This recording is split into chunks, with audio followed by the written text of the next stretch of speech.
तो नमस्कार दोस्तों, एक बार फिर से स्वागत है आप सभी का हमारे इस ऑफिशियल यूट्यूब चैनल में। आज की इस वीडियो में हम बात करने जा रहे हैं स्वीट थीट सेक्शन 3 के बारे में। जी हाँ दोस्तों, इस सीरीज का सेक्शन 3 अब रिलीज़ होने वाला है और कई जगह रिलीज़ हो चुका है। तो आज इसी सीरीज के सेक्शन 3 के बारे में आपको पूरी डिटेल बताएंगे। साथ ही साथ अपकमिंग हमें कौन से सेक्शन देखने को मिल सकते हैं, कितने सेक्शन देखने को मिल सकते हैं, सारी कुछ जानकारी मैं आपको इस वीडियो के माध्यम से बताने जा रहा हूँ। तो वीडियो को लाइक कर देना, चैनल पर नए हो तो चैनल को सब्सक्राइब कर देना। अब इसके बारे में हम जानना चालू करते हैं। स्वीट होम कोरियाई स्वीट होम एक दक्षिण कोरियाई सर्वनाशकारी हॉरर एक्शन फंतासी टेलीविजन श्रृंखला है जिसमें सॉन्ग कांग, ली जिनवूक और ली सियंग ने अभिनय किया है। यह किम कार्नबी और ह्वांग यंगचान द्वारा इसी नाम के नेवर वेबटून पर आधारित है जिसने 2.1 बिलियन से अधिक नेट व्यू दर्ज किए हैं। पहला सीजन 18 दिसंबर 2020 को नेटफ्लिक्स पर रिलीज किया गया था। 6-7 दूसरा सीजन 1 दिसंबर 2023 को रिलीज किया गया था। 8 तीसरा सीजन 2024 की गर्मियों में रिलीज होने वाला है। 9 सारांश सीजन 1 एक अप्रत्याशित त्रासदी के बाद उसके पूरे परिवार की मृत्यु हो जाती है और वह अकेला जीवित बचता है। ह्यूनसू अपने परिवार का घर छोड़कर ग्रीन होम नामक जर्जर अपार्टमेंट परिसर में चला जाता है। एक रात भयानक राक्षस दिखाई देने लगते हैं और शहर को तबाह कर देते हैं। ह्यूनसू और उसके साथी निवासी परिसर की सीमाओं के भीतर एक साथ आते हैं और उन्हें नए अलौकिक खतरे के खिलाफ अपने अस्तित्व के लिए लड़ना पड़ता है। ह्यूनसू में राक्षस के लक्षण दिखने लगते हैं और वह जब चाहे तब पंखों वाले राक्षस में बदल सकता है। अपार्टमेंट के अन्य लोग अपनी मनचाही चीजों के राक्षस बन जाते हैं। सीजन 2 ग्रीन होम के बचे हुए लोग इसकी दीवारों से परे बर्बाद दुनिया में निकल पड़ते हैं।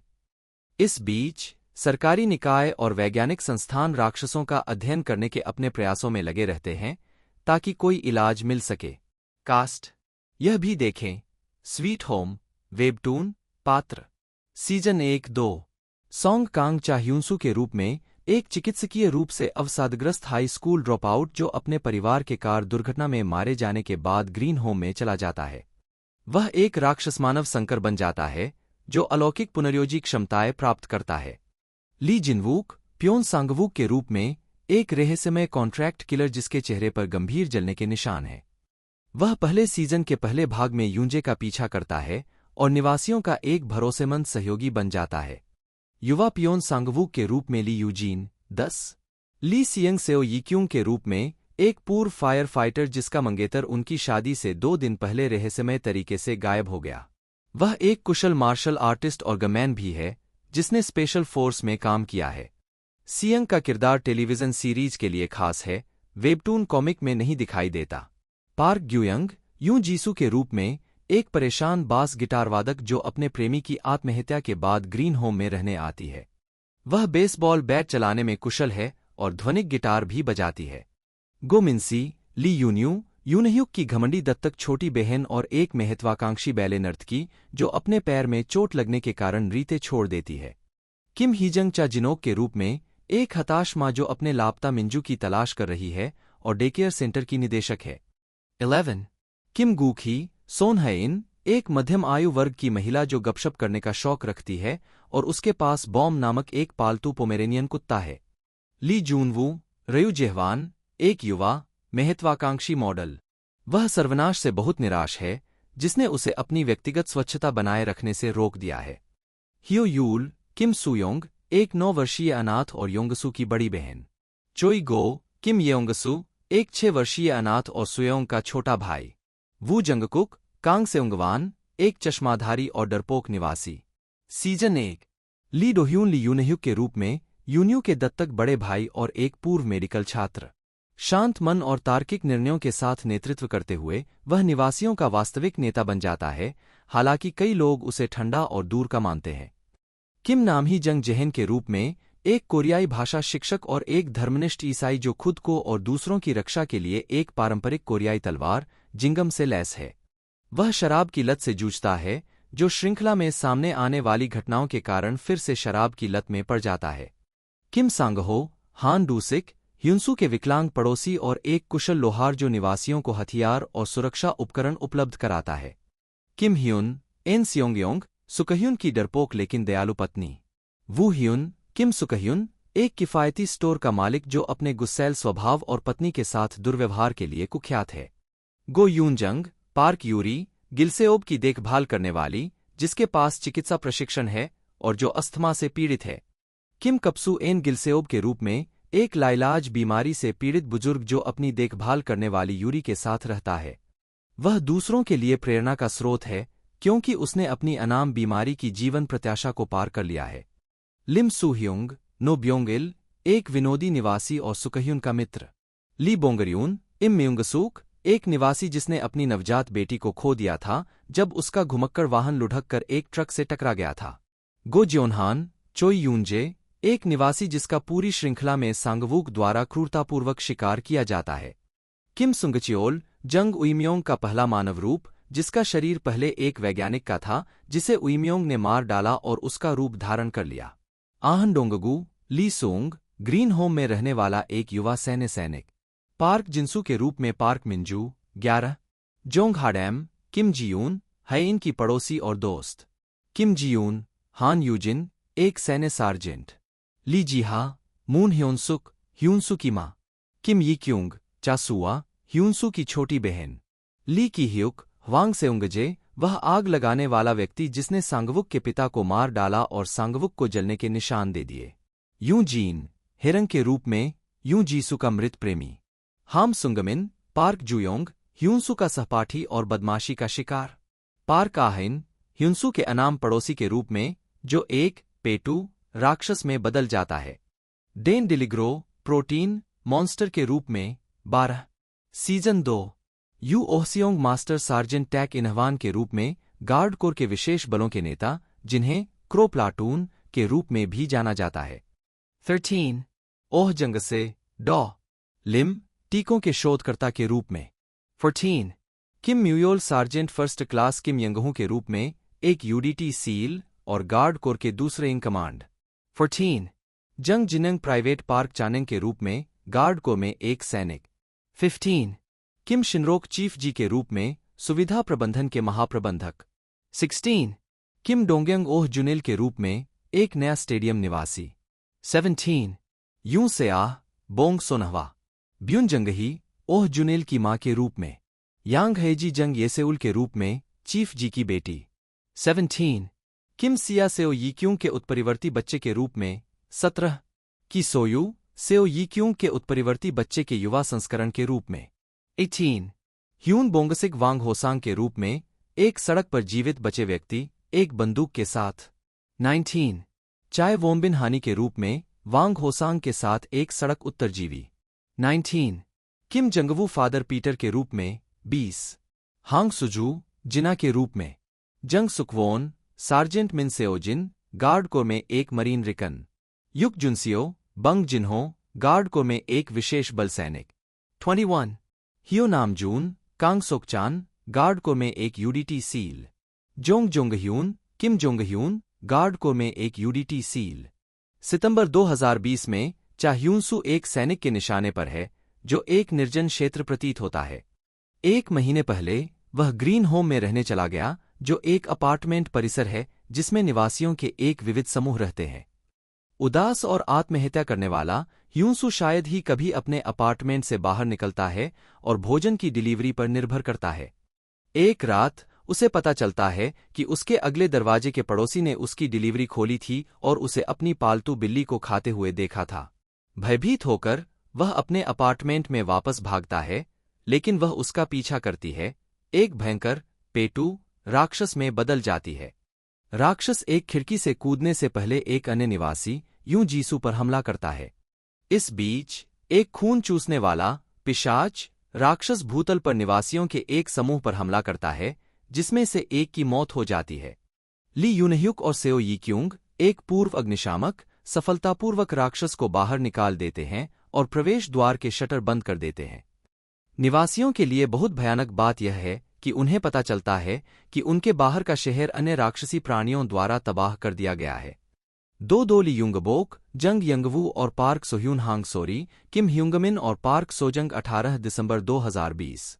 फ्लैशबैक में ह्यूनसू के परिवार के अंतिम क्षणों का पता चलता है, जब एक घातक कार दुर्घटना में वह अकेला जीवित बचा था। वर्तमान में ह्यूनसू को ऑनलाइन पता चलता है कि नाक से खून बहना और श्रवण संबंधी मतिभ्रम जैसे कुछ लक्षण राक्षस में बदलने की शुरुआत का संकेत देते हैं। इस बीच जीसू और साथी निवासी जंग जहन एक अंधे कमल की जड़ राक्षस से बचते हैं और चोई यूंजे को बचाते हैं, एक निवासी जिस पर एक चोर ने हमला किया था और उसे उसके अपार्टमेंट में बांध दिया था। चोर प्योन सांगवुक पेटू राक्षस को मारता है, लेकिन इस प्रक्रिया में उसे काट लिया जाता है। भूतल पर रहने वाले निवासी उसे चौंका देते हैं और उसे रोकते हैं, इस डर से कि वह संक्रमित हो सकता है। हालांकि वह बच निकलता है और वापस ऊपर चला जाता है। ह्यूनसू दो युवा अनाथ भाई बहनों किम सुयोंग और किम येओंगसू को एक आंखों वाले राक्षस से बचाता है और तीनों को ह्यूनसू के पड़ोसी हान डूसिक द्वारा बचाया जाता है। ह्यूनसू को लक्षण महसूस होने लगते हैं। 3 ली यूंगबोक जंग यंगवू और पार्क सोह्यून हांग सोरी किम ह्यूंगमिन और पार्क सोजंग 18 दिसंबर 2020। बिजली गुल होने से अपार्टमेंट परिसर में अंधेरा छा जाता है। ह्यूनसू की राक्षसी इच्छाएं उभरने लगती हैं, लेकिन वह फिर से नियंत्रण पा लेता है और उसे एहसास होता है कि उसने पुनर्योजी क्षमताएं हासिल कर ली हैं। इस बीच एक विशालकाय प्रोटीन राक्षस अनाथों का पीछा करता है और उन्हें फंसाता है, लेकिन निवासी इम म्यूंगसुक एक राक्षस में बदल जाता है और कुछ समय के लिए उसे वश में कर लेता है, जिससे बच्चे बच निकलते हैं, फिर वापस मानव रूप में आ जाते हैं। जहन प्रोटीन राक्षस का पीछा करते हुए खिड़की की ओर जाता है, लेकिन वह बाहर कूद जाता है और बाल बाल बच जाता है। वह जीसू म्यूंगसूक ह्यूनसू और अनाथ बच्चे रात के लिए डुसिक के अपार्टमेंट में बस जाते हैं। बेसमेंट में ईक्यूंग इमारत की बिजली बहाल करता है, लेकिन एक मकड़ी जैसे राक्षस द्वारा घात लगाकर उसे फंसा लिया जाता है। ग्राउंड फ्लोर पर रहने वाले लोग चौंक जाते हैं, क्योंकि राष्ट्रीय प्रसारण में राष्ट्रपति के राक्षस में बदल जाने का खुलासा होता है। यूंजे अपने अपार्टमेंट से खाना लेकर समूह में शामिल हो जाता है। अगली सुबह चा जिनोक अपनी बेटी का स्थान बाहर चिन्हित देखती है और उसे अंदर आने के लिए शटर खोल देती है। ली सुंग बेटी की मदद करने के लिए बाहर भागता है, हालांकि दोनों को पिशाच राक्षस द्वारा दुखद रूप से मार दिया जाता है। 4 ली यूंगबोक जंग यंगवू और पार्क सोह्यून हांग सोरी किम ह्यूंगमिन और पार्क सोजंग 18 दिसंबर 2020। यीक्यूंग बेसमेंट से भागकर ग्राउंड फ्लोर पर वापस आ जाता है। एक सैन्य प्रसारण संक्रमण की मान्यताओं को खारिज करता है, इसके बजाय यह बताता है कि तीव्र इच्छाओं को महसूस करने पर मनुष्य राक्षसों में बदल जाते हैं। ह्यूनसू जीसू और जहन डुसिक के अपार्टमेंट के बाहर अन्य बचे लोगों की तलाश करते हैं, जबकि म्यांगसुक और अनाथ डुसिक के साथ रहते हैं। एक अदृश्य शक्ति अचानक ह्यूनसू पर हमला करती है, जिससे वह 9वीं मंजिल से नीचे गिर जाता है। हालांकि वह गिरने से बच जाता है और कुछ घंटों के लिए बेहोश हो जाता है। यह महसूस करते हुए कि वह एक राक्षस है, ग्राउंड फ्लोर के निवासी इस बात पर बहस करते हैं कि ह्यूनसू को बाहर निकाला जाए या नहीं। कॉम्प्लेक्स के सुविधा स्टोर के मालिक किम सुकह्यून मांग करते हैं कि उन्हें बाहर निकाल दिया जाए। हालांकि उनमें भी लक्षण दिखने लगते हैं और उन्हें ह्यूनसू के साथ एक कमरे में बंद कर दिया जाता है। सांगवुक नीचे लौटता है और यूंजे को पीटता है, जो उससे बचने के लिए लक्षणों का बहाना करता है। ऊपर म्यूंगसूक डुसिक के बाथरूम में एक सुप्त भ्रूण जैसे राक्षस में पूरी तरह से परिवर्तित हो चुका है। 5 ली यूंगबोक जंग यंगवू और पार्क सोह्यून हांग सोरी किम ह्यूंगमिन और पार्क सोजंग 18 दिसंबर 2020। डूसिक द्वारा बनाई गई जहन की ढाल को देखते हुए यूनह्यूक ह्यूनसू को डूसिक को नीचे लाने का आदेश देता है। यूंजे की चाबियां रखने और अपने स्वयं के एजेंडे को आगे बढ़ाने के लिए सांगवुक भी ऊपर जाता है। कभी कभी ह्यूनसू को होश में लाने के लिए उसे पीटता है जब भी उसका राक्षस पक्ष सामने आता है। हालांकि राक्षस अचानक उन पर हमला करते हैं, जिससे दोनों को अपने अपार्टमेंट में रहने वाले एन गिलसेओब और पार्क यूरी के पास शरण लेने के लिए मजबूर होना पड़ता है। सांगवुक स्वतंत्र रूप से ऊपर की ओर बढ़ता है और यूंजे की चाबियों का उपयोग करके एक सुरक्षित कमरे को खोलता है, जहां उसे आपत्तिजनक सबूत और दुर्व्यवहार किए गए बच्चों की परेशान करने वाली तस्वीरें मिलती हैं, जिससे पता चलता है कि यूंजे एक बाल शिकारी है। यूंजे का सामना नीचे करते हुए सांगवुक पूरी ताकत से हमला करता है और अंत में उसे पीट कर मार डालता है। वह यूंजे के शरीर को बाहर खींचता है और सुंग और जिनोक की बेटी के शवों को वापस लाता है। ह्यूनसू भी गिलसियोब यूरी डूसिक और बच्चों के साथ नीचे लौटती है और समूह मृतक के लिए अंतिम संस्कार करता है। प्रेगनेंसी टेस्ट लेने के बाद यीक्यूंग को पता चलता है कि वह गर्भवती है। जैसे जैसे दिन बीतते हैं, ह्यूनसू यूनह्युक और समूह के लिए खतरनाक मिशनों को अंजाम देना जारी रखती है। छे ली यूंगबोक, जंग यंगवू और पार्क सोह्यून हांग सोरी, किम ह्यूंगमिन और पार्क सोजंग 18 दिसंबर 2020। फ्लैशबैक से पता चलता है कि जानबूझकर की गई आग ने सांगवुक के पिता को मार डाला और सांगवुक को बचपन में जलने के निशान छोड़ गए। बदला लेने के लिए उसने आगजनी करने वाले को मार डाला और तब से खुद को एक कॉन्ट्रैक्ट किलर के रूप में पेशेवर रूप से स्थापित कर लिया है। वर्तमान में सुकह्यून अंततः एक राक्षस में बदल जाता है और उसकी पत्नी एन सेन्योंग द्वारा मार दिया जाता है, जिसने वर्षों तक उसके दुर्व्यवहार को सहन किया। जैसे ही भोजन और पानी कम होने लगता है, यूनह्यूक को एहसास होता है कि उन्हें जल्द ही परिसर छोड़ना होगा और ह्यूनसू को भूमिगत लॉट में एक चालू कार खोजने का काम सौंपता है। यूनह्यूक, सांगवुक, जीसू और जिह्यून ह्यूनसू की मदद करने के लिए अपने पद छोड़ देते हैं जब वह विभिन्न राक्षसों द्वारा घात लगाए जाते हैं। हालांकि यह मकड़ी राक्षस को भूतल में घुसने और बाकी निवासियों पर हमला करने में सक्षम बनाता है। अधिक फ्लैशबैक यीक्यूंग के अतीत और उनकी शादी से कुछ दिन पहले उसके मंगेतर नाम सांगवोन के रहस्यमय ढंग से गायब होने की कहानी बताते हैं। यीक्यूंग जवाब की तलाश में परिसर से बाहर निकलती है और सांगवोन के कार्यालय में महत्वपूर्ण जानकारी पाती है। माना जाता है कि राक्षस परिवर्तन अभिशाप हैं और सरकार अभिशाप से लड़ने का तरीका खोजने के लिए सांगवोन सहित लोगों पर प्रयोग कर रही है।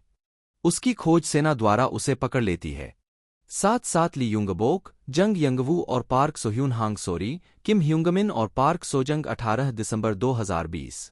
सेना की पूछताछ के दबाव में यीक्यूंग ने ह्यूनसू की अभिशाप का विरोध करने की क्षमता का खुलासा किया। सेना ने उसे एक ट्रैकर दिया और उसे परिसर में वापस लौटने का आदेश दिया और ह्यूनसू के बारे में कोई भी जानकारी देने के बदले में सांगवोन के बारे में विशेष जानकारी देने का वादा किया। इस बीच भूमिगत लॉट समूह मकड़ी राक्षस को मारने और डुसिक को बचाने के लिए समय पर भूतल पर लौटता है।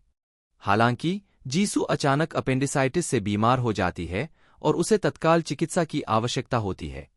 अपने अनुभव की कमी के बावजूद यूनह्युक उसकी सर्जरी करने का फैसला करता है और भोजन, दवा और चिकित्सा उपकरण प्राप्त करने के लिए ह्यूनसू, सांगवुक, गिलसेओब और यूरी की एक टीम भेजता है। हालांकि जैसे ही वे निकलते हैं, उन पर प्रोटीन राक्षस द्वारा हमला किया जाता है, जो अब बहुत अधिक शक्तिशाली और बड़ा हो गया है। फ्लैशबैक से पता चलता है कि ह्यूनसू को स्कूल में धमकाया गया था, जिसके परिणामस्वरूप वह अवसाद में आ गया और आत्महत्या का असफल प्रयास किया। 8 ली यूंगबोक, जंग यंगवू और पार्क सोह्यून हांग सोरी, किम ह्यूंगमिन और पार्क सोजंग 18 दिसंबर 2020। यीक्यूंग वापस लौटता है और प्रोटीन राक्षस पर फायर ट्रक चलाता है, उसे धातु की सलाखों पर छेद देता है। आपूर्ति के साथ वापस लौटने पर जीसू की सर्जरी सफल होती है और वह होश में आती है। जेहन वादा करता है कि वह उसे पूरी तरह से ठीक होने के बाद अपने जिंगम का उपयोग करना सिखाएगा। सेन्योंग समूह को उसके लक्षण बताता है और इमारत छोड़ने का सुझाव देता है, लेकिन वे उसे एक अलग कमरे में रहने का फैसला करते हैं। उस रात बाद में एक सैन्य भगोड़ा परिसर में घुसपैठ करता है और यीक्यूंग को मारने का प्रयास करता है, लेकिन वह आसानी से उस पर काबू पा लेती है और समूह उसे बंदी बना लेता है। वह ह्यूनसू को सरकार के प्रयोगों के बारे में बताती है और सेना को उसके बारे में बताने की बात स्वीकार करती है। अगले दिन रूपांतरित राक्षस चौकीदार अचानक समूह पर खरपतवार काटने वाले उपकरण से हमला करता है और जेहन की बाह काट देता है। यह महसूस करते हुए कि वह जीवित रहने के लिए बहुत अधिक रक्त खो रहा है, जेहन राक्षस को समूह से दूर करने के लिए खुद को बलिदान कर देता है, जिससे यूनह्युक को मोलोटोव कॉकटेल फेंकने की अनुमति मिलती है, जिससे जेहन और राक्षस दोनों मारे जाते हैं। स्वीट होम, कोरियाई स्वीट होम, RR से उविटेउ होम, किम कानबी द्वारा लिखित और ह्वांग यंगचान द्वारा चित्रित एक दक्षिण कोरियाई वेबटून है। सबसे पहले नेवर वेबटून में प्रकाशित, वेबटून 12 अक्टूबर 2017 से 2 जुलाई 2020 तक कुल 140 अध्यायों और एक प्रस्तावना के लिए चला। 4. यह एक आत्मघाती हाई स्कूल के लड़के पर केंद्रित है, जो साथी अपार्टमेंट निवासियों के एक समूह के साथ एक राक्षसीकरण, सर्वनाश, गोमुलहवा से बचने की कोशिश करता है, जहां लोग राक्षसों में बदल जाते हैं, जो उनकी अंतरतम सबसे हताश इच्छाओं को दर्शाते हैं। 5. वेबटून किम और ह्वांग का दूसरा सहयोगी कार्य है। पहला बास्टर्ड 2014 से 2016 था। 5. जनवरी 2021 तक इसके आधिकारिक अंग्रेजी संस्करण को 2.4 मिलियन ग्राहक और 15.2 मिलियन लाइक मिले। 6. स्वीट होम का एक प्रिंट संस्करण 28 फरवरी 2020 से विजडम हाउस द्वारा जारी किया गया था। 2.8.9.1.3 इसे 18 दिसंबर 2020 को जारी इसी नाम की नेटफ्लिक्स श्रृंखला में भी रूपांतरित किया गया है। 10. शॉटगन बॉय नामक एक प्रीक्वल बी. किम द्वारा लिखित और ह्वांग द्वारा संपादकीय पर्यवेक्षण प्रदान करने के साथ होंगपिल द्वारा सचित्र 22 फरवरी 2021 से नेवर वेबटून में जारी किया गया था। 11-12-13 कथानक। इस लेख का कथानक सारांश बहुत लंबा या अत्यधिक विस्तृत हो सकता है। कृपया अनावश्यक विवरण हटाकर और इसे अधिक संक्षिप्त बनाकर इसे बेहतर बनाने में मदद करें। अप्रैल 2022 जाने कि इस संदेश को कैसे और कब हटाया जाए। प्रस्तावना अध्याय 1 से 38। एक वाहन दुर्घटना में अपने परिवार की मृत्यु के बाद आत्महत्या करने वाला 18 वर्षीय लड़का ह्यूनसू सी ग्रीन होम नामक एक अपार्टमेंट परिसर के कमरा 1410 में चला जाता है। वह और उसके आसपास के लोग अजीब लक्षणों से पीड़ित होने लगते हैं, जिसमें दुष्ट आवाजें और नाक से खून आना शामिल है। एक रात अपने वीडियो डोरफोन के माध्यम से वह कमरा 1411 में रहने वाली अपनी लड़की पड़ोसी को एक मानवभक्षी राक्षस में बदलते हुए देखता है। 2 दिन बाद ह्यूनसू को पता चलता है कि उसके आसपास की दुनिया अराजकता में गिर गई है, क्योंकि लोग राक्षसों में बदल जाते हैं, जिसे इंटरनेट राक्षसीकरण सर्वनाश गोमुलहवा कहता है। नीचे ली यूनह्युक के नेतृत्व में उनके साथी निवासी डी अपार्टमेंट पर हमला करने के लिए बाहर से पहले राक्षस को रोकते हैं, लेकिन इससे पहले कि वह अपना पहला शिकार दावा करता है। राक्षसों के खिलाफ संघर्ष में कई निवासी मारे गए हैं। संभावित राक्षस हमलों से बचने के लिए ह्यूनसू ने एक चाकू के साथ एक अस्थायी भाला के साथ खुद को सशस्त्र किया और रूम 1408 के हान डुशिक की सलाह पर अपने फोन को राक्षस ट्रैकर के रूप में उपयोग किया। यदि वह फोन करता है और एक बीप ध्वनि सुनता है तो यह पास के राक्षस का संकेत है। वह खुद को रूम 1408 में ले जाता है। ह्यूनसू 2 शोक संतप्त बच्चों 9 वर्षीय किम सूयंग ई और 6 वर्षीय किम यंगसू एफ को कमरा 1210 से बाहर निकालता है। कमरा 1408 में उसकी वापसी उसके भीतर के राक्षस द्वारा उसे पूरी तरह से राक्षस बनाने के प्रयास और एक अन्य राक्षस हमले के कारण बाधित होती है, जो उसे बच्चों से अलग कर देता है। कमरा 1510 की यूं जीसू और कमरा 1506 के जंग जेहॉन जी उसे बचाते हैं। सुयंग और यंगसू 2 राक्षसों के बीच लड़ाई के बीच फंस जाते हैं, लेकिन एक अन्य अर्धराक्षसी महिला इम्यूंगसूक एच बच्चों की रक्षा करती है। ह्यूनसू जीसू और जेहॉन उसकी सहायता के लिए आते हैं। कमरा 1408 में एक दिन रुकने के बाद ह्यूनसू जीसू और जेहीन भूतल में बचे लोगों के साथ शामिल होने का फैसला करते हैं। तिकड़ी म्यूंगसूक सुयंग और यंगसू को डुशिक को सौंपती है। ह्यूनसू एक राक्षस के खिलाफ लड़ाई में बेहोश हो जाता है। बेहोश रहते हुए उसका आंतरिक राक्षस उसे एक समानांतर दुनिया का स्वाद देता है, जहां ह्यूनसू की इच्छा अपनी सबसे पसंदीदा film Maria from the sky आई देखना पूरी तरह से पूरी होती है। यह महसूस करते हुए कि वह सिर्फ एक मतिभ्रम के अंदर है, ह्यूनसू अपने आंतरिक राक्षस के प्रलोभनों को खारिज कर देता है और अंत में जाग जाता है। उनके पक्ष में यूनह्युक और उनकी छोटी बहन ली यून्यू है। वह लड़ाई में बच गए थे और भूतल पर पहुंच गए थे। अध्याय 39-85। इस बात पर चर्चा करने के लिए एक बैठक बुलाई जाती है कि क्या ग्रीन होम के निवासियों को ह्यूनसू को आधे राक्षस होने के कारण निष्कासित करना चाहिए या नहीं। यूनह्युक ने मतदान के माध्यम से इस मुद्दे को हल करने का सुझाव दिया। समूह को बताया कि ह्यूनसू को अंधाधुंध तरीके से निष्कासित करना उसकी हत्या करने के समान होगा। मतदान के परिणामस्वरूप बराबरी होती है। जब एक दबंग बुजुर्ग व्यक्ति किम सोकह्युन के आपत्ति व्यक्त करता है तो उसकी नाक से खून बहने लगता है। अनजाने में उसके साथी निवासियों के सामने उसके आसन राक्षसीकरण का खुलासा हो जाता है। बाद में यूनह्युक ह्यूनसू और एक गैंगस्टर जैसे व्यक्ति पियोन सांगवूक एल से कमरा 1408 में बचे लोगों को निकालने के लिए कहता है, ताकि वे डुशिक के तकनीकी कौशल का लाभ उठा सकें। जब ह्यूनसू और सांगवूक मिशन के लिए ग्राउंड फ्लोर से निकलते हैं तो म्यांगसूक आखिरकार अपने भीतर के राक्षस के सामने झुक जाती है, लेकिन अपने खोए हुए बच्चे के साथ फिर से जुड़ने की उसकी तीव्र इच्छा म्यांगसूक को कमरा 1408 के बाथरूम के अंदर एक हानिरहित विशाल भ्रूण राक्षस में बदल देती है। बाएं से अध्याय 58 के एक दृश्य में यूरी, गिलसियोप, ह्यूनसू और सांगवुक। कमरा 1408 के रास्ते में ह्यूनसू और सांगवुक अन्य बचे लोगों से मिलते हैं। एक बुजुर्ग आदमी आहन गिलसियोप, पुरुष और उनके देखभाल करने वाले पार्क यूरी, कई राक्षसों से लड़ाई के बाद ह्यूनसू और सांगवुक डुशिक के साथ भूतल पर लौट आते हैं, जबकि गिलसियोप, यूरी और बच्चे कमरा 1408 में रहते हैं। डुशिक अपार्टमेंट के लिफ्टों में से एक को ठीक करता है, लेकिन यह अनजाने में पूरी तरह से राक्षसी सुरक्षा गार्ड को भूतल में प्रवेश करने और जहीन सहित कुछ बचे लोगों को मारने की ओर ले जाता है। जहीन के मृत शरीर को देखने के सदमे से ह्यूनसू के भीतर का राक्षस अस्थायी रूप से प्रकट हो जाता है। नियंत्रण पाने के बाद ह्यूनसू राक्षसी सुरक्षा गार्ड को मार देता।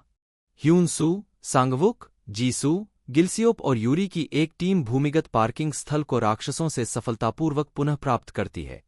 डुशिक एक कार को बख्तरबंद वाहन में बदल देता है। ह्यूनसू, सांगवुक, गिलसियोप और एक अन्य जीवित बायंगेल इस कार का उपयोग भोजन और चिकित्सा आपूर्ति इकट्ठा करने के प्रयास में ग्रीन होम के बाहर जाने के लिए करते हैं। एक राक्षस के हमले से पार्टी का मिशन खतरे में पड़ जाता है। गिलसियोप मारा जाता है, जबकि बायंगेल घटनास्थल से भाग जाता है। यूनह्युक और अन्य बचे लोग ह्यूनसू और सांगवुक की मदद करने के लिए ग्रीन होम से बाहर निकलने की तैयारी करते हैं। ठीक समय पर एक जेल बस अचानक आती है और राक्षस को टक्कर मार देती है, जिससे वह मर जाता है। ब्यूंगेल बाहरी लोगों के एक समूह के साथ बस से बाहर निकलता है। पहले 4 को सांगवुक अपराधी मानता है। समूह का नेता शिन जोंगसियोप, ठग इम ह्यूनशिक, बलात्कारी सेओ कपसू, गैंगस्टर बेक होयोन और एक युवक जो यीह्यून। अध्याय 86 111। ग्रीन होम के बचे हुए लोगों को बाहरी लोगों को अपने साथ रखने के लिए मजबूर किया जाता है। तनाव बढ़ता है क्योंकि बाहरी लोग अपार्टमेंट पर कब्जा करने की अपनी गुप्त योजना को लागू करते हैं। जब ह्यूनशिक ग्रीन होम के बचे हुए लोगों के बीच डर और कलह फैलाने की कोशिश करता है, तो जोंगसियोप ह्यूनसू को अपने समूह में शामिल होने के लिए आमंत्रित करने की कोशिश करता है और यीह्यून को एक मजबूत आधा राक्षस बताता है। अपराधी जल्द ही श्रेष्ठता मान लेते हैं, जिससे ह्यूनसू सहित ग्रीन होम के कुछ बचे हुए लोग उनके पक्ष में शामिल हो जाते हैं। अपराधियों को कोई योजना न बताने के बाद यूनह्युक को सांगवुक के साथ बंद कर दिया जाता है। यूनह्युक सांगवुक को बताता है कि उसके पास वास्तव में एक योजना है जो केवल उसे और डुशिक को ही पता है। उसकी नाक से खून बहने लगता है और वह बेहोश हो जाता है। डुशिक को जोंगसियोप को एक बड़ा बॉक्स दिखाने के लिए मजबूर किया जाता है, जिसमें कपड़ों की एक चेन से बनी रस्सी दिखाई देती है। जब जोंगसियोप इसे खारिज करता है, तो डुशिक को राहत मिलती है। रस्सी वास्तव में 100 मीटर से अधिक लंबी होती है और अंत में एक ग्रैपलिंग हुक लगा होता है। 32 वर्षीय भूतपूर्व पुलिसकर्मी और ग्रीन होम का निवासी सांगवुक को अक्सर उसके लंबे, मांसल और डरावने रूप के कारण एक गैंगस्टर समझ लिया जाता है। वह ह्यूनसू के साथ राक्षसों से लड़ने में अपनी क्रूर शक्ति का उपयोग करता है। वह भोजन की रखवाली और राशन की निगरानी का भी प्रभारी है। बाद के अध्यायों में पता चलता है कि वह एक भूतपूर्व पुलिस अधिकारी है, जिसे अत्यधिक बल प्रयोग के कारण उसकी नौकरी से निकाल दिया गया था। बाद में वह यूरी के लिए भावनाएं रखता है। ली यूनह्युक, डी ग्रीन होम का 18 वर्षीय निवासी, यून्यू का बड़ा भाई और ग्रीन होम के बचे लोगों का नेता। अपनी उम्र के बावजूद यूनह्युक अपनी चतुराई, शांति और नेतृत्व करने की क्षमता के कारण अपार्टमेंट के बचे लोगों में नेता बन गया। ऑनलाइन गेम खेलते समय वह क्रूक्रू पी उपनाम अपनाता है। प्रीक्वल शॉटगन बॉय में वह मुख्य पात्र हान क्यूहवान का दोस्त बताया गया है। समर्थन ग्रीन होम, हान डुशिक। ग्रीन होम में कमरा 1408 का एकमात्र निवासी डुशिक ने एक बच्चे को बचाने के बाद अपना बायां पैर खो दिया और व्हीलचेयर से बंधा हुआ है। एक पूर्व इंजीनियर और एक कुशल कारीगर, वह राक्षसों को भगाने के लिए अपने हथियार बनाता है। बचे हुए लोगों के हथियारों, विशेष रूप से ह्यूनसू के भाले, को अपग्रेड करता है और बचे हुए लोगों की अंतिम इमारत से भागने की योजना बनाने में यूनह्युक के साथ सहयोग करता है। जंग जह्योन, जी कोरियाई भाषा का शिक्षक और ग्रीन होम में कमरा 1506 का निवासी। एक धर्मनिष्ठ ईसाई, जेहन एक लंबी तलवार चलाता है और राक्षसों से लड़ते समय आमतौर पर प्रार्थना करता है। ली यून्यू, जे ग्रीन होम की निवासी, यूनह्युक की छोटी बहन। यून्यू अपने साथ एक लाइटर और एक एरोसोल स्प्रे रखती है जिसका इस्तेमाल वह राक्षसों को जलाने में करती है। पार्क यूरी ग्रीन होम की 28 वर्षीय निवासी गिल्सियोप की देखभाल करने वाली यूरी राक्षसों से लड़ने के लिए क्रॉसबो का इस्तेमाल करती है। वेबटून के बाद के हिस्से में वह सांगवुक के साथ रोमांटिक रूप से जुड़ जाती है। आहन गिल्सियोप पुरुष ग्रीन होम का 50 वर्षीय निवासी गिल्सियोप की देखभाल यूरी द्वारा की जा रही है। वह राक्षसों के खिलाफ लड़ाई में मोलोटोव कॉकटेल का उपयोग करता है। किम सुयंग ई ग्रीन होम के कमरा नंबर 1210 में रहने वाले व्यक्ति की 9 वर्षीय बेटी यंगसू की बड़ी बहन। किम योंगसू एफ ग्रीन होम के कमरा नंबर 1210 में रहने वाले व्यक्ति का 6 वर्षीय पुत्र सुयंग का छोटा भाई। इम म्योंगसूक एच ग्रीन होम में रहने वाली एक आधी राक्षस। म्यांगसूक का मानना है कि उसका शिशु अभी भी जीवित है, जबकि उसका शिशु दुर्घटना के कारण पहले ही मर चुका है। अपने शिशु को एक बार फिर से देखने की उसकी बेताब इच्छा ने उसे अपने भीतर के राक्षस की दुष्ट शक्ति का विरोध करने के लिए मजबूर कर दिया और वह एक हानिरहित विशाल भ्रूण राक्षस में बदल गई। ब्यूंगेल ग्रीन होम का निवासी ब्यूंगेल ग्रीन होम में बाहरी लोगों के एक समूह को लाता है, उनकी पहचान और उनके गुप्त उद्देश्यों से अनजान। आहन सेओन्यंग क्यू ग्रीन होम में रहने वाली एक निवासी सियोकह्यून की पीड़ित पत्नी। किम सोकह्यून के ग्रीन होम का निवासी सेओनेंग का अपमानजनक पति। सेओकह्यून एक ठेठ पुराने जमाने का व्यक्ति है जो सोचता है कि वयस्क युवा लोगों से बेहतर है। सोन हाइन ग्रीन होम में रहने वाली एक लड़की। हाइन एक डरपोक लड़की है जो अपने अस्तित्व के लिए जल्दबाजी में निर्णय लेती है। वह उन बचे लोगों में से एक है जो बाहरी लोगों का पक्ष लेती है। सुरक्षा गार्ड ग्रीन होम का अनाम सुरक्षा गार्ड। वह एक राक्षस में बदल गया जो ग्रीन होम के निवासियों के प्रति उसकी घृणा को दर्शाता है, जिनमें से अधिकांश ने उसके साथ कठोर और अपमानजनक व्यवहार किया है। एक राक्षस के रूप में वह हर हत्या के बाद अधिक वजन और ताकत हासिल करता है। कमरा 1411 वाली लड़की। ग्रीन होम में कमरा 1411 की अनाम एकमात्र निवासी ह्यूनसू की पड़ोसी। वह एक सेलिब्रिटी बनने की चाहत रखती है जो कई ऑडिशन में जाती है और अक्सर खुद को भूखा रखती है। भूख से मरते हुए मांस खाने वाले राक्षस में उसका राक्षसी रूप पहली बार ह्यूनसू ने सर्वनाश के दौरान देखा था। रयू जेहवान आर ग्रीन होम का निवासी। जेहवान एक महत्वाकांक्षी सेलिब्रिटी है जो बाद में एक लंबे ध्यान आकर्षित करने वाले राक्षस में बदल जाता है, जो उस पीड़ित को बहुत दर्दनाक सिरदर्द का कारण बनता है, जो इसे सकारात्मक प्रतिक्रिया नहीं देता है, जैसे आप सुंदर हैं। सांगसू ग्रीन होम का एक निवासी, जीवित बचे लोगों में से एक जिसने बाहरी लोगों का पक्ष लिया। जियून ग्रीन होम का एक निवासी, जीवित बचे लोगों में से एक जिसने बाहरी लोगों का पक्ष लिया। बाहरी लोग। शिन जोंगसियोप एन एक बाहरी व्यक्ति जो अपराधियों के समूह का नेता है। जोंगसियोप राक्षसों को मारने पर आमादा है क्योंकि उसके पूरे परिवार की मौत उनके कारण हुई थी। वह सांगवुक से परिचित है। इम्ह्यूनशिक एक बाहरी व्यक्ति और अपराधी जो जोंगसियोप के समूह का हिस्सा है। एक ठग जो यीह्युन एक बाहरी व्यक्ति और आधा राक्षस जो जोंगसियोप के समूह का हिस्सा है। यीह्यून के पास कई व्यक्तित्व हैं, जिसके कारण उसका आंतरिक राक्षस केवल एक व्यक्तित्व को नियंत्रित करता है और उसे पूरी तरह से राक्षस नहीं बना पाता है। उसके पास हाथ विस्तार की क्षमता है, जिसमें वह अपनी बाह को लंबा या सूजा सकता है या इसे एक घातक शाखा रूप में बदल सकता है, जिसका उपयोग वह एक साथ कई राक्षसों को मारने के लिए कर सकता है। सेओकप्सू एक बाहरी व्यक्ति और अपराधी जो जोंगसियोप के समूह का हिस्सा है। एक बलात्कारी। बेखोयोन एक बाहरी व्यक्ति और अपराधी जो जोंगसियोप के समूह का हिस्सा है। एक गैंगस्टर। उल्लेखनीय राक्षस। नोट इस सूची में वे राक्षस शामिल हैं जो वेबटून में अपनी पहली उपस्थिति में पहले से ही राक्षस रूप में हैं। कुछ के पूर्व मानव रूप केवल फ्लैशबैक या कहानी में दिए गए संकेतों के माध्यम से प्रकट होते हैं। खून चूसने वाला राक्षस एस ग्रीन होम पर बाहर से हमला करने वाला पहला राक्षस। यह एक हेमेटोफेगस मानव जैसा राक्षस है जिसका मुंह छाती तक फैला हुआ है और इसकी लंबी सूंड जैसी जीभ है, जिसका इस्तेमाल यह अपने शिकार के तरल पदार्थ को चूसने के लिए करता है। आधे सिर वाला राक्षस टी एक अंधा मानव जैसा राक्षस जो जेहन द्वारा उसके सिर को काट दिए जाने के बाद आधा सिर वाला हो गया। यह ध्वनि के प्रति बहुत संवेदनशील है और यीह्यून की तरह हाथ की शाखाएं बनाने में सक्षम है, जिससे यह वस्तुओं को छेदने और मनुष्यों और साथ ही राक्षसों को बहुत तेजी से छुरा घोंपने में सक्षम है। यह राक्षस कभी एक असंतुष्ट कार्यालय कर्मचारी था जिसने अपनी नौकरी खो दी थी।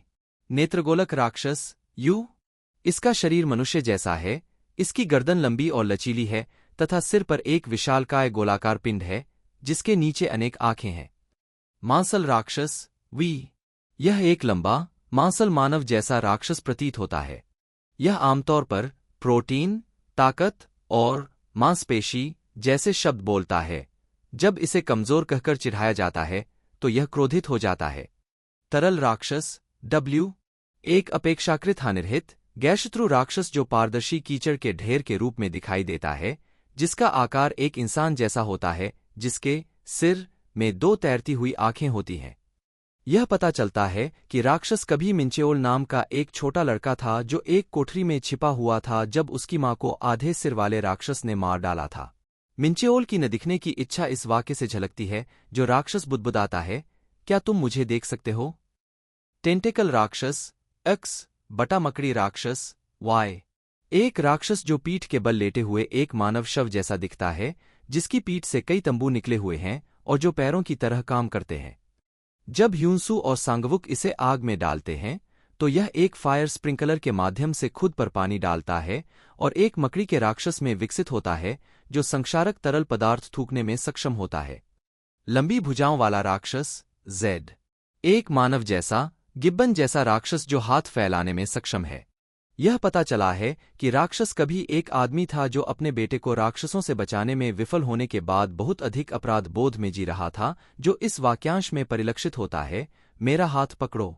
ट्रैक एंड फील्ड राक्षस ए। एक तेज गति से चलने वाला मानव सदृश 3 आंखों वाला राक्षस जो बड़बड़ाता है, बहुत धीमा। यह पता चलता है कि राक्षस एक बार एक ट्रैक एंड फील्ड एथलीट था जिसने राक्षस बनने से पहले अपने रूममेट और प्रतिद्वंद्वी की हत्या कर दी थी। उड़ने वाला राक्षस चमगादड़ जैसा राक्षस, उड़ने में सक्षम एकमात्र राक्षस। ली युंगबोक, कोरियाई इयुंगबोक। जन्म 1972, एक दक्षिण कोरियाई टेलीविजन निर्देशक हैं। उनका पहला काम 2009 में केबीएस के लिए hometown of legends forbidden books था। उन्हें स्कूल 2013, 2012, सीक्रेट लव 2013 और डिसेंडेंट्स ऑफ द सन 2016 जैसे अन्य लोकप्रिय शो के निर्देशन के लिए भी जाना जाता है। स्टूडियो ड्रैगन में शामिल होने के बाद उन्होंने guardian, the lonely and great God 2016 से 17 और मिस्टर सनशाइन 2018 जैसे कामों के साथ अपने निर्देशक के करियर को जारी रखा। 2020 में ली ने अपनी पहली नेटफ्लिक्स मूल श्रृंखला स्वीट होम का निर्देशन किया, जो किम कार्नबी और ह्वांग यंगचान के इसी नाम के नेवर वेबटून पर आधारित है। कैरियर 2001 में ली ने केबीएस में 28वीं पीडी पब्लिक रिक्रूटमेंट पास करने के बाद टेलीविजन में अपना करियर शुरू किया और ड्रामा विभाग में काम करना शुरू किया। 2002 में पीडी कौन और कैसे नामक एक पुस्तक संकलित की जा रही थी। यह पीडी पेशे के लिए एक परिचयात्मक मार्गदर्शिका के रूप में कार्य करती थी और इसे 3 प्रसारण कंपनियों के 27 पीडी द्वारा एक आउटसोर्स प्रोडक्शन कंपनी के साथ मिलकर लिखा गया था। केबीएस पीडी ली युंगबोक ने पुस्तक में प्रसारण कंपनी भर्ती रुझान और प्रसारण उद्योग में उद्योग रुझान शीर्षक से एक अध्याय का योगदान दिया। 2009 में ली ने केबीएस 2 के सोमवार मंगलवार नाटक hometown of legends forbidden books में निर्देशक के रूप में अपनी शुरुआत की, जिसे बैंग जियंग ने लिखा था। कहानी एक शापित प्रतिबंधित पुस्तक को दर्शाती है जो भूतों को बुलाती है और इसमें ह्योनदेओक, किम सेओंगयून द्वारा अभिनीत का अपने बेटे को बचाने के लिए अत्यधिक मातृप्रेम शामिल है, जिसने प्रतिबंधित पुस्तक पढ़ी है, और प्रतिबंधित पुस्तक में शामिल जियोंगही यूं हीसोक द्वारा अभिनीत के रहस्य शामिल है। 2010 में ली ने निर्देशक जीन वूसियोंग के साथ मिलकर द रिपुटेबल फैमिली म्योंगा का निर्देशन किया, जिसे बेक यंगसूक और यूं यंगसू ने लिखा था। यह केबीएस 2 से केबीएस 1 में बहाल होने वाला पहला केबीएस ऐतिहासिक नाटक था। यह चा इनप्यो के अपने डेब्यू के बाद से ऐतिहासिक नाटक में पहले प्रयास के रूप में भी उल्लेखनीय था। नाटक का उद्देश्य हमें ग्योंगजू के सबसे अमीर परिवार के किस्से से परिचित कराकर धन के वास्तविक मूल्य के बारे में सोचना था। कोरिया का प्रतिनिधि प्रतिष्ठित परिवार जो कुलीनता की भावना का अभ्यास करता था। सेक्स उसी वर्ष ली ने KBS 2 TV drama special episode 7 the great gay चुम्बिन के लिए लेखक यूं जीही के साथ मिलकर काम किया। यह एक रोमांटिक कॉमेडी मेलोड्रामा है जो किंडरगार्टन शिक्षक गे चुनबिन, जंग यूमी और कला चिकित्सक वांग की नाम जंग क्यूंगहो के इर्दगिर्द घूमती है। जंग क्यूंगहो 2003 में केबीएस में शामिल होने के बाद अपने पहले वन एक्ट प्ले में दिखाई देते हैं। 7 एक साल पहले जनवरी 2009 में मीडिया आउटलेट्स ने बताया कि वे योंगजून, हल्लू अभिनेता और की ईस्ट के अध्यक्ष पार्क जिनेंग की मनोरंजन कंपनी जेवाईपी के साथ मिलकर एक टेलीविजन नाटक का सहनिर्माण करेंगे।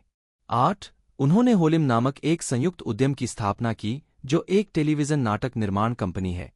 अप्रैल 2010 में सीजे मीडिया होलिम के साथ एक समझौता ज्ञापन MOU पर हस्ताक्षर करके उत्पादन टीम में शामिल हो गया। 9 बे ने नाटक के रचनात्मक निर्माता के रूप में काम किया, समग्र अवधारणा, लक्ष्यों और विचारों में योगदान दिया, जबकि पार्क ने संगीत की रचना की और श्रृंखला के लिए नृत्य कोरियोग्राफ किया।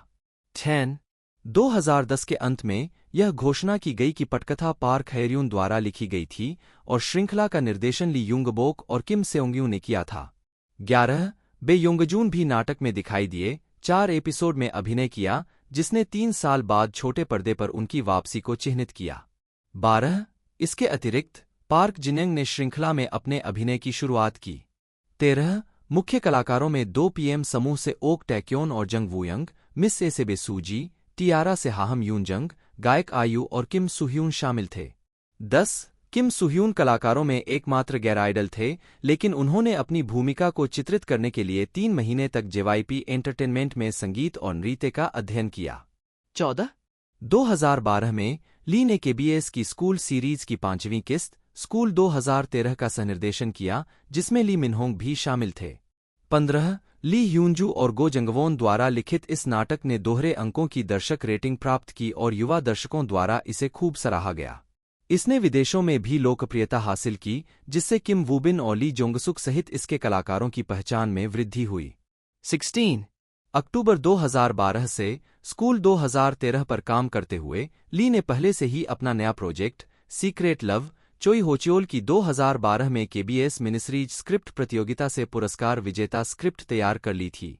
ली कहानी से प्रभावित थे और लगभग 1 साल से इसकी तैयारी कर रहे थे। चोई होचियोल के साथ लगातार बैठकें कर रहे थे। मुख्य निर्माता हवांग उइक्यूंग ने लेखक यू बोरा को परियोजना में शामिल होने की सिफारिश की। 17 भूमिकाएं अच्छी तरह से परिभाषित की गई थीं। लेखक यू बोरा भावनात्मक और स्त्री तत्वों को शामिल करने के लिए जिम्मेदार थे, जबकि लेखक चोई होचियोल ने रहस्य और रोमांचकारी पहलुओं को संभाला। 18 सीक्रेट लव में हवांग जंगयूम, जी सुंग, बेसुबिन और ली दाही मुख्य भूमिकाओं में थे। 16 एपिसोड की यह श्रृंखला 25 सितंबर से 14 नवंबर 2013 तक केबीएस 2 पर प्रसारित हुई, जिसके एपिसोड बुधवार और गुरुवार को 21:55 बजे प्रसारित किए गए। 19 सीक्रेट लव ने बदला और इच्छा से जुड़े 4 व्यक्तियों से जुड़े एक भावुक मेलोड्रामा के सुव्यवस्थित चित्रण के लिए लगातार सकारात्मक समीक्षा प्राप्त की। इसने बुधवार-गुरुवार के नाटकों में शीर्ष स्थान हासिल किया, जिसने 16% की दर्शक रेटिंग प्राप्त की। 2 नए लेखकों के साथ इसने स्टार लेखक किम यून-सूक के SBS नाटक द हियर्स के 20 सीक्रेट लव की सफलता का श्रेय होनहार नए लेखकों की संयुक्त प्रतिभा और प्रोडक्शन टीम के नियोजन कौशल को दिया गया। केबीएस ड्रामा विभाग के मुख्य निर्माता हवांग युइक्यूंग ने स्वीकार किया कि प्रसारण कंपनियां पारंपरिक रूप से वित्तीय निहितार्थों और उच्च जोखिम के कारण मिनी सीरीज के लिए नए लेखकों को नियुक्त करने में झिझकती हैं। हालांकि इस मामले में उन्होंने एक नए लेखक पर मौका लिया, जिसने एक अभिनय नाटकों और आंतरिक नियोजन में अपनी क्षमताओं का प्रदर्शन किया था। यह निर्णय महत्वपूर्ण था क्योंकि यह एक ऐसी परियोजना थी जिसने सकारात्मक परिणाम दिए। 21 2015 में ली ने डिसेंडेंट्स ऑफ द सन के निर्देशक की भूमिका निभाई। यह नाटक अधिकांश कोरियाई नाटकों से अलग था क्योंकि इसे प्रसारित होने से पहले पूरी तरह से तैयार किया गया था, जो कि विशिष्ट लाइव शूट उत्पादन प्रारूप से अलग था। 22-23 इस निर्णय का एक कारण चीन की सरकारी नाटक की प्रारंभिक समीक्षा थी। निर्माता ली युंगबोक शुरू में डिसेंडेंट्स ऑफ द सन की ओर आकर्षित हुए थे, जब वे सिवोल फेरी आपदा के बाद अभी भी गुस्से और हताशा का अनुभव कर रहे थे, कहानी में सांत्वना पा रहे थे। 24 किम यूनसूक और किम वोनसोक ने पटकथा लिखी, जिसे किम वोनसोक की पुरस्कार विजेता पटकथा डॉक्टर्स विदाउट बॉर्डर्स से रूपांतरित किया गया था। नाटक में सॉन्ग जोंग की सॉन्ग है क्यों, जिन गू और किम जीवोन सहित कई स्टार स्टडेड कलाकार हैं। 25, 26, 27 इस नाटक में विदेशी फिल्मांकन भी शामिल था। चूंकि ली को विदेश में शूटिंग का सीमित अनुभव था, इसलिए उन्होंने निर्देशक कांग म्योंग-चान और किम डोंग-सिक की मदद ली, जिन्होंने पहले फिल्म एवेंजर्स के कोरियाई हिस्से के फिल्मांकन के दौरान समन्वयक के रूप में काम किया था। 28 सितंबर 2015 को 4 मुख्य लीड और सहायक अभिनेता कांग शिनेल और ओन्यू सहित पूरे कलाकार और चालक दल ग्रीस की यात्रा पर निकले। 28, 29, 30 यह बताया गया कि अधिकांश फिल्मांकन जकीन्थोस, अराचोवा, लेमनोस और नवगियो में हुआ था।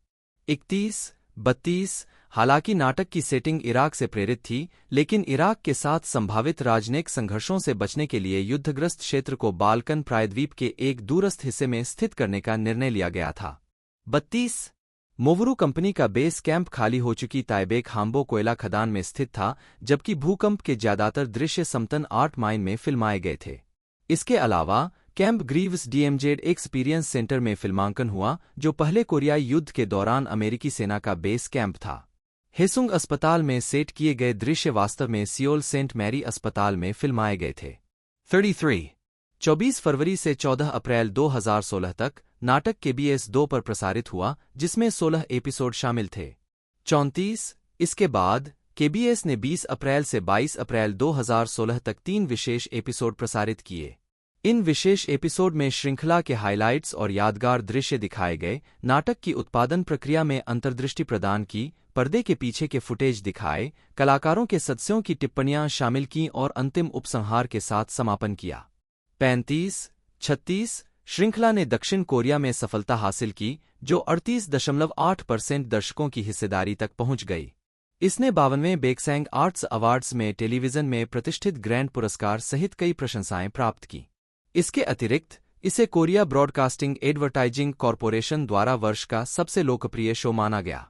37 मार्च 2017 में 29वें कोरिया PD अवार्ड्स में KBS के descendant of the sun, Lee Yungbok, Baek Sanghoon को सर्वश्रेष्ठ टीवी ड्रामा का पुरस्कार मिला।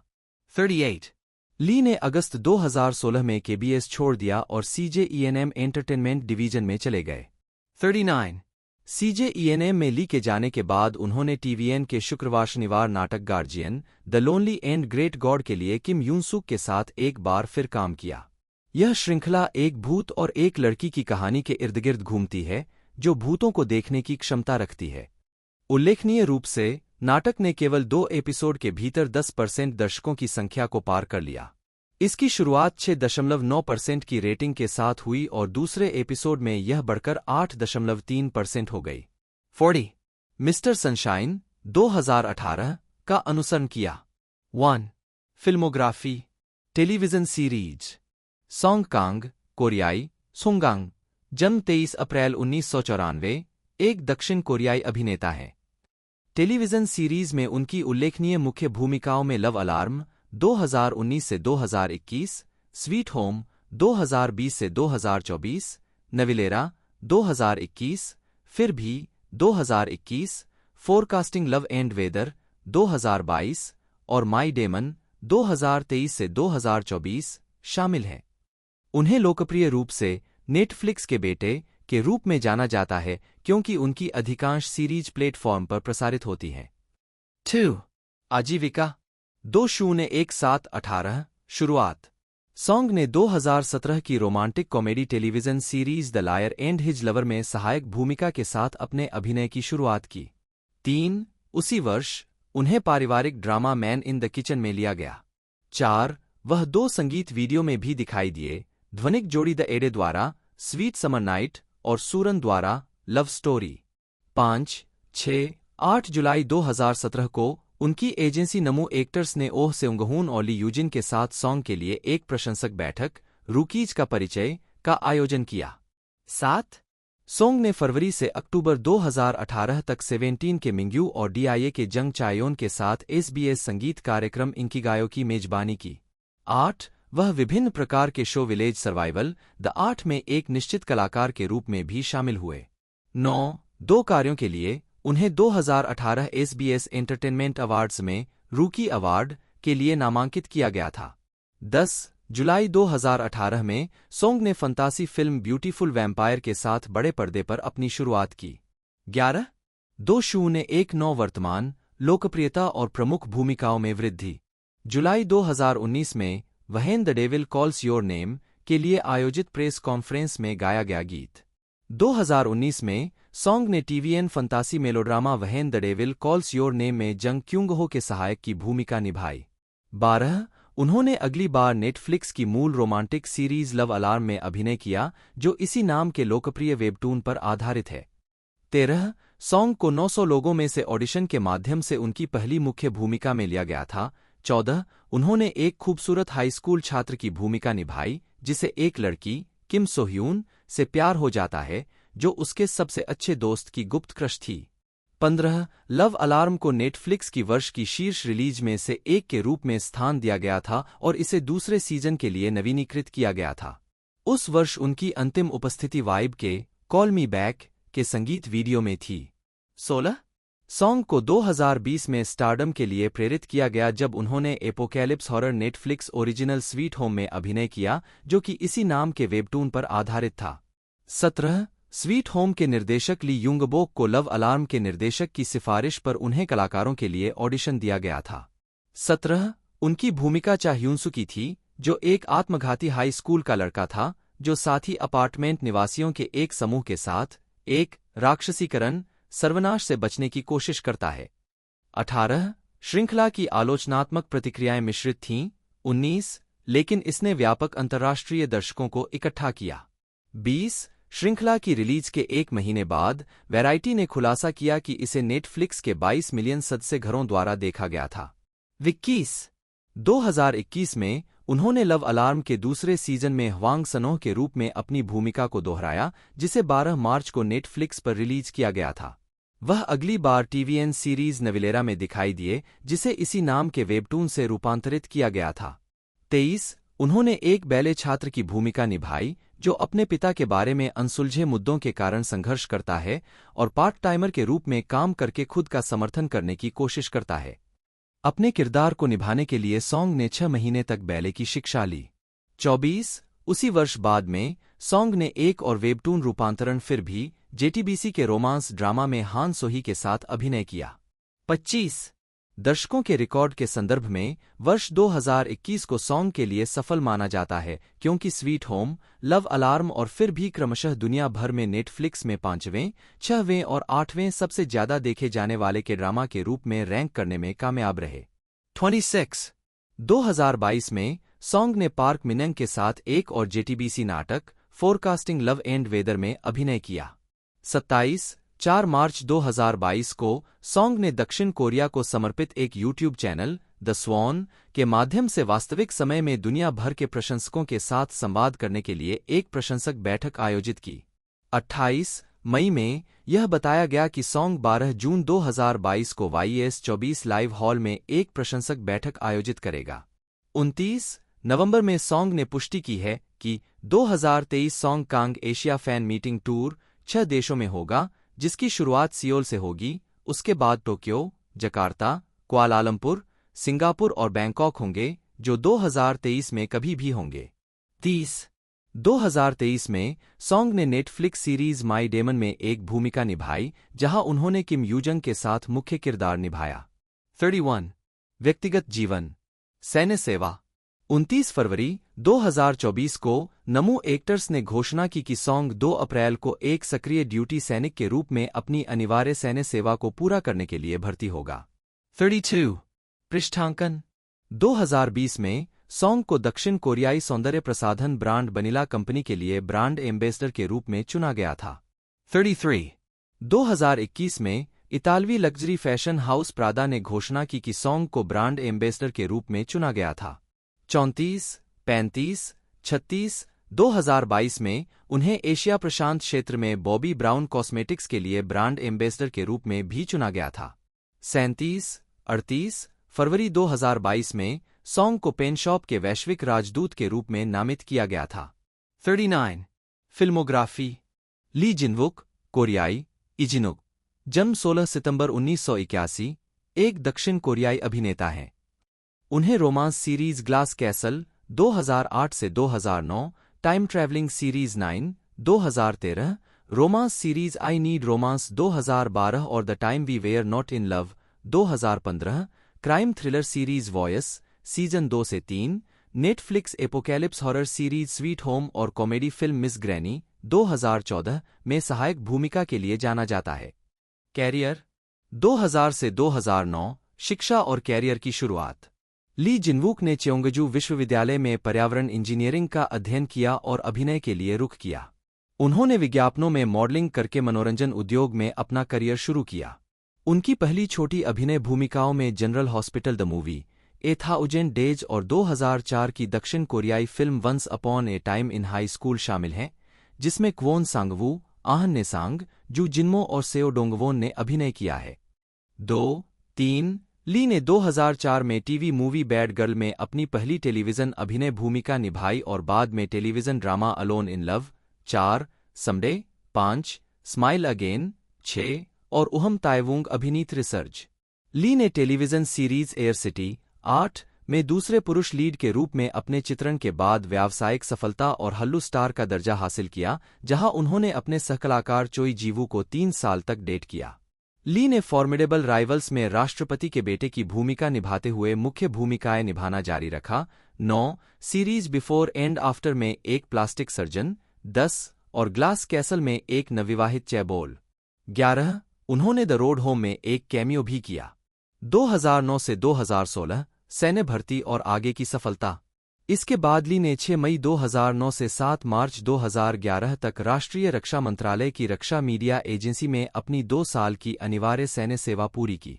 12, 13, 14 2011 में अपनी सैन्य छुट्टी के बाद ली ने अपनी वापसी परियोजना म्यूंगवोल द स्पाई में अभिनय किया, जहां उन्होंने एक उत्तर कोरियाई एजेंट की भूमिका निभाई।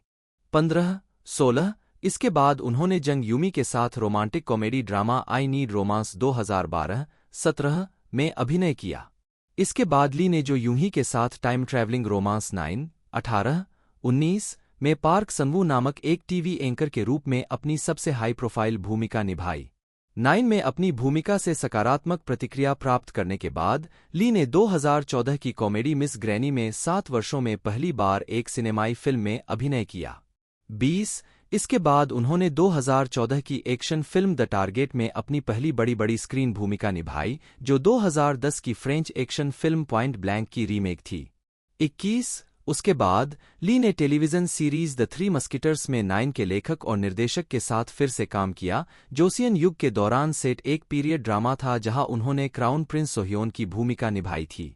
22, 23 उन्होंने बड़े पर्दे की फिल्मों फंतासी romantic comedy the beauty inside 24 और time travel romance crime time renegade में अभिनय करना जारी रखा।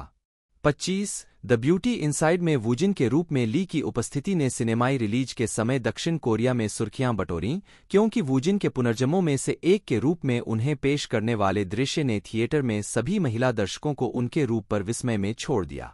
दक्षिण कोरियाई पॉप संस्कृति में इसे दक्षिण कोरियाई सिनेमा में शीर्ष पौराणिक चरित्र अनावरणों में से एक माना जाता है।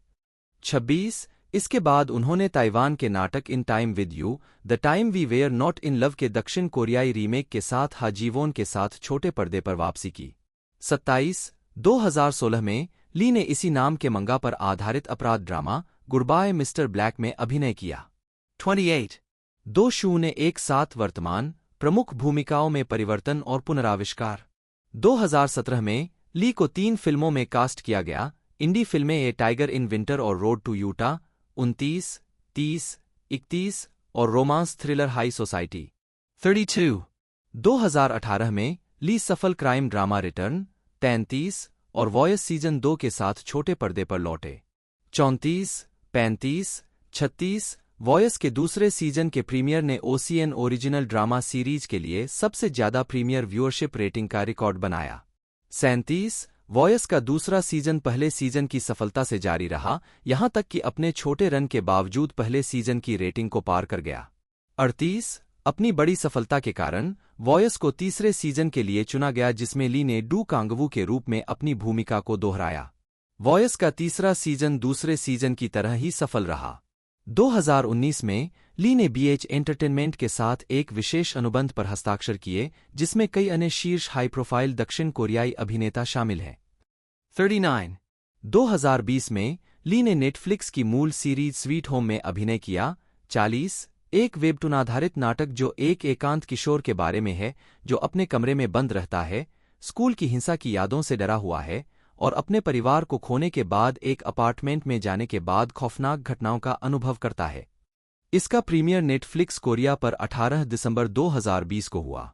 41 17 मार्च 2021 को TVN ने ड्रामा बुल्गासाल इमोर्टल सोल्स 42 के लिए पूर्ण मुख्य कलाकारों को रिलीज किया, जो एक काल्पनिक नाटक है जो दो पात्रों के इर्द गिर्द घूमता है। पहली एक महिला है जो 600 वर्षों के दौरान कई पुनर्जन्मों से गुजरी है और अपने पिछले सभी जन्मों को याद करती है, और दूसरा एक आदमी है जो 600 से अधिक वर्षों से बुल्गासाल के रूप में रह रहा है, एक पौराणिक प्राणी जो मानव रक्त पीता है और अमरता का अभिशाप है।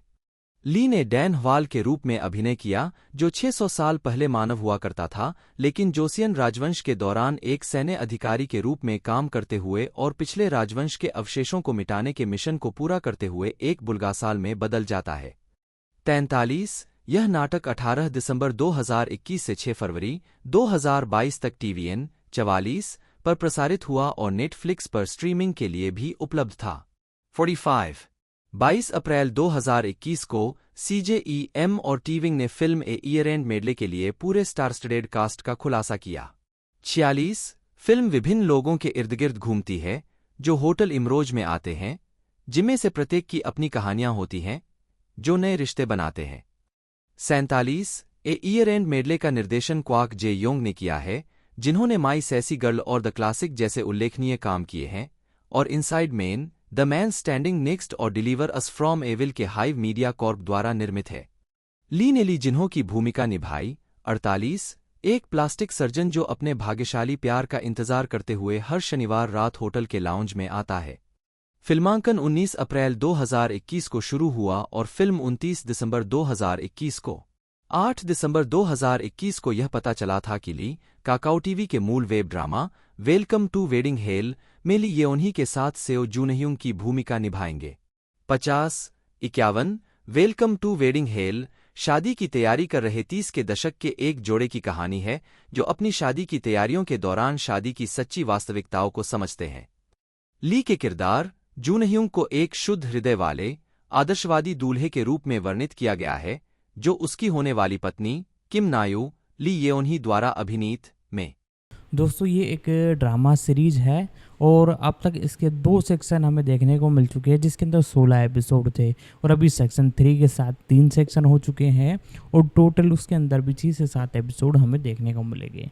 और रेटिंग की बात की जाए तो इस मूवी की यानी सीरीज की टोटल रेटिंग है IMDb पर 7.1 की, जो कि बहुत ही धांसू है। और सेक्शन 3 हमें अभी हाल ही में देखने को मिलने वाला है। बाकी सारी कुछ जानकारी रिलीजिंग के बाद आपको हमारे इस चैनल पर देखने को मिल जाएगी। इसकी जब एक तरह से दूसरा पार्ट आएगा इस वीडियो के अंदर, अभी हमने इसके प्री प्रोडक्शन, रिलीजिंग, कास्टिंग सभी के बारे में आपको जानकारी दी। तो वीडियो अच्छी लगी हो तो वीडियो को लाइक कीजिएगा, चैनल को सब्सक्राइब कर बेल आइकन दबाकर से ऑल पर सेट कर दीजिएगा। आज की इस वीडियो में दोस्तों इतना ही, मिलते हैं अगले वीडियो में।